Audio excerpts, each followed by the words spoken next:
Alors voilà, on va donc continuer pour los numerales.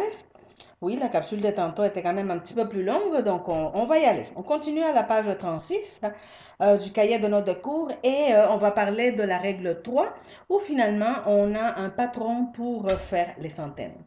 Alors, si on se rappelle ce qu'on s'était dit auparavant, c'est qu'on va partir du chiffre 1 et on va faire un parallèle entre les unités 1, 2, 3, 4, 5, 6, 7, 8, 9 avec les centaines. Ça va?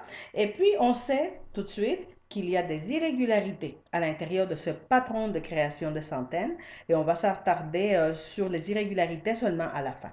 Alors, le patron, c'est quelque chose d'assez simple. On se dit que 1, la centaine, c'est 100. Alors, on sait immédiatement que 100 est une centaine qui est irrégulière. Mais que quand on arrive à 2, tout ce qu'on a à faire, c'est ajouter le mot cientos o cientas si c'est féminin. Et on dit dos, dos, doscientos, doscientas. Tres, trescientos, trescientas. Cuatro, cuatrocientos, cuatrocientas. Cinco, quinientos, quinientas. Seis, seiscientos, seiscientas. Siete, atención. Setecientos, setecientas. Ocho, ochocientos, ochocientas. Nueve, cuidado. 900, 900. Et voilà. Alors, si on revient à la question des irrégularités, on se rappelle que finalement, les centaines irrégulières sont 100, qui n'a pas de forme féminine, c'est 100. Ensuite, 5, 500, 500. 7, 700, 700. 9, 900, 900.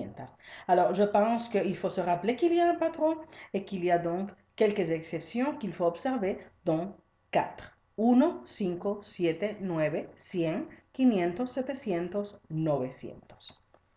On continue. À la note 4, on se rappelle que tous les chiffres de 0 à 30 s'écrivent en un seul mot. C'est pour ça qu'on dit 15, 14, mais on dit 16, qui est tout de même un chiffre composé, mais on l'écrit en un seul mot, 16, avec un bel accent. Si on va à la note 5 de la page 37, on se rappelle également que tous les mots à partir de 31 jusqu'à 99 s'écrivent en 3 mots. Donc on dit 31, 45, 78. Donc il y aura toujours, je répète, entre 31 et 99, 3 mots à écrire.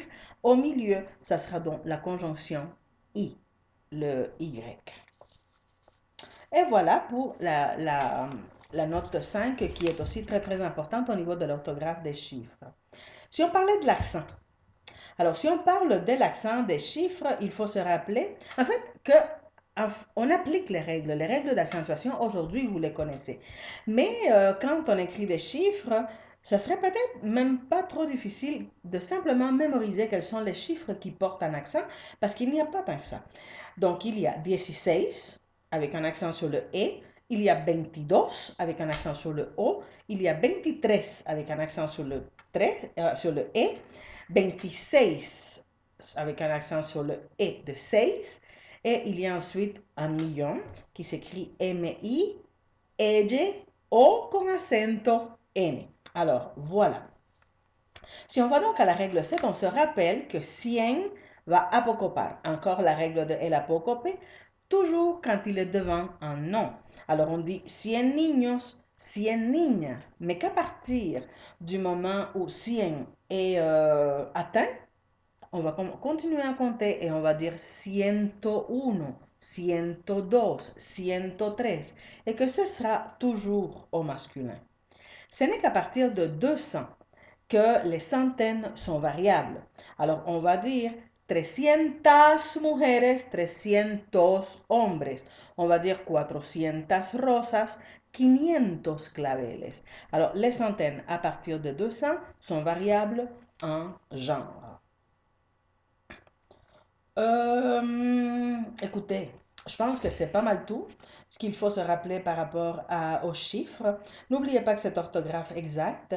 Et il y a tout de même à la page 37 un exercice qui est bien pertinent pour pratiquer la variabilité de la centaine à partir de 200.